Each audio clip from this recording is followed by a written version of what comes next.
and gentlemen, my name is Jennifer Reed, and I'm here to speak on behalf of the current 29 Coastal Bend College LVN students here from the Beeville campus, some of which are here in support, others have children, others are studying.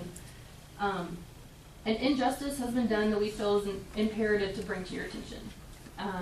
In short, a student failed clinicals last semester, and an exception was made to allow her progression into the second semester. Not only is this exception unfair and unjustified, it's inexcusable. The LVN student handbook specifically stipulates the necessary requirements needing to be met to progress throughout the program. Any final grades accumulating less than 75.0 are considered failing. End of story. There is a readmission process already in place that affords all students additional opportunities to re-enroll in the failed course the following year. Clearly, the student hasn't had to do that. Instead of following policy and the chain of command, all she had to do was retain legal counsel and take her problem straight to the president, who subsequently reversed her failing grade and allowed her progression into the program. According to the current 2014-15 CBC student catalog, the first two of the three steps involved in the complaint procedure concerning grades on page 51 directly involve the instructor and the division chair of the instructor. This process involves formal documentation, formal meetings, and formal correspondence between the student and instructor. This process has been proven to work, so why change it now?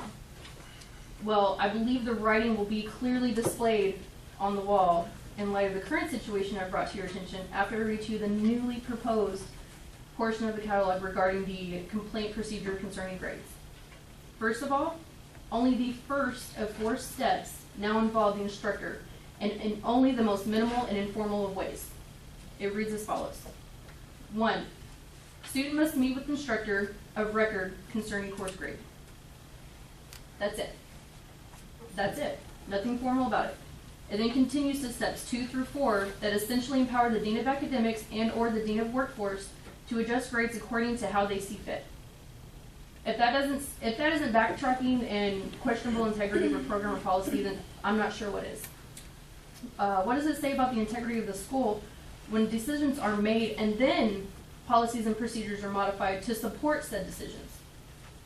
Giving one person, Dr. Espinoza, the sole executive authority to basically do as she pleases regarding the reissuance of grades will absolutely open a whole other can of worms for this school, ultimately jeopardizing the very integrity this school is founded on.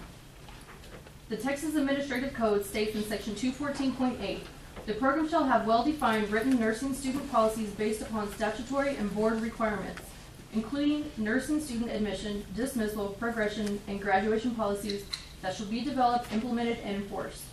It goes on to say, student policies shall be in accordance with the requirements of all applicable federal and state agencies.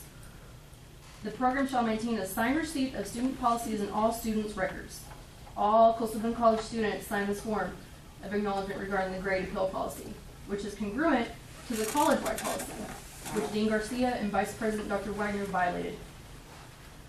It is the responsibility of the program and the nursing faculty to define and enforce nursing student policies, which they did, and the president overturned.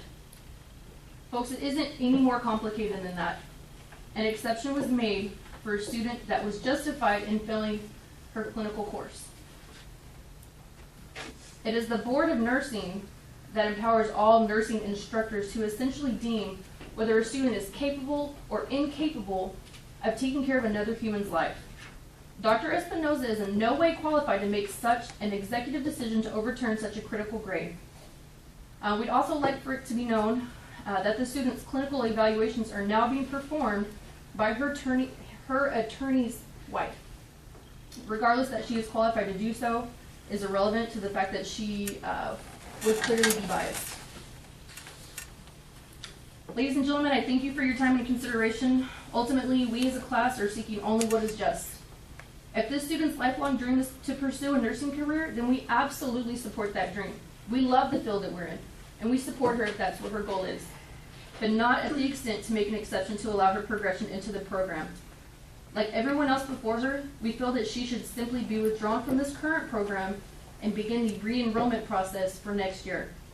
Also, as a class, we feel we have the right to know of any and all modifications to be made concerning our current LVN student handbook. If in the end all we're able to do is get our concerns publicly heard and acknowledged, then for now that's enough. But ultimately we are prepared to continue seeking justice by bringing this issue to the attention of the Board of Nursing if we are unable to have this problem resolved in-house. And if in the end this student's progression is still permitted, would you want her to be the nurse taking care of your family member? Thank you. Yes, ma'am. Outside of this courtyard. They're wanting a smaller walking area, and I think I'm going to try to persuade them to go to the larger walking area that we have available.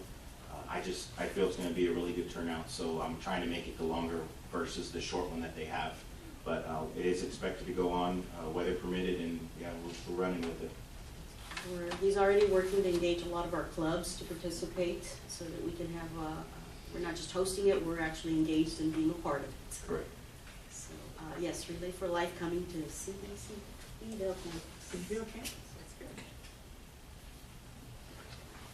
And you have some pictures of some of the activities, including a student who received her scholarship in Rad Tech program, dental hygiene students did a demonstration, our students at the Capitol with Representative Guillen. He was very generous and got them on the dais and the chairs and everything else that they did not hesitate to jump on. And Somerset High School, who isn't in our service district, was asked Pleasanton campus to help them with their student tour about a college campus. They helped them with Apply Texas, with financial aid, with admissions processes, and of course they toured in some of our facilities and mobile labs, and they're excited. These were the seniors, so they're excited about coming back. They actually, their service area is Alamo Colleges and Palo Alto College, but that they prefer the small rural college that serves them because that's alike with their school. Where is Somerset? South San Antonio? Just south of 1604. Atascosa County. Okay. Atascosa. Okay. Wow. You talk about driving. Well, we have a Pleasanton campus. Yeah. They brought them in, they bussed them in, and they thought it was well worth the time for their students to get the specialized attention.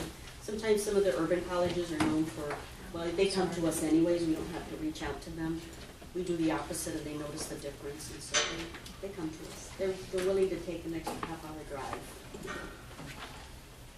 And that's my report. Okay. I think that concludes the agenda up to through 6. And the board will now convene into a closed meeting to discuss the following items posted on our agenda as allowed by Texas Government Code 551.071 and 551.074.